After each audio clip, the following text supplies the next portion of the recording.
আসসালামু আলাইকুম দর্শক, আমি বর্তমানে অবস্থান করেছি একটি ভুট্টা গোডাউনে। এই ভুট্টা গোডাউনের বস্তাগুলো কিছুদিন আগে এলোমেলো অবস্থায় ছিল।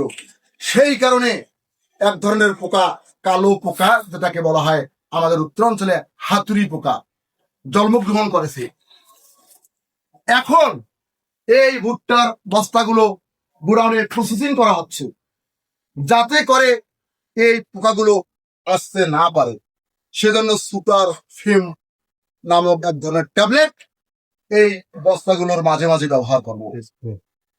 এই ট্যাবলেট গুলো ব্যবহার করার পরে অবশ্যই খেয়াল রাখবেন, পলিথিন দিয়ে মুড়ে রাখবেন বস্তাগুলো, যাতে করে বাতাস প্রবেশ করতে না পারে।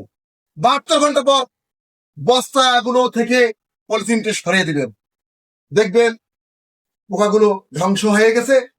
আপনারা এই ভুট্টার গোডাউনে 20 দিন অথবা 25 দিন পর পর এরকম সুপার ফিম ট্যাবলেট ব্যবহার করবেন। দর্শক, আমি আরিফ চৌধুরী এই ভুট্টা গোডাউন থেকে বিদায় নিচ্ছি। ভালো থাকবেন, সুস্থ থাকবেন। আল্লাহ হাফেজ।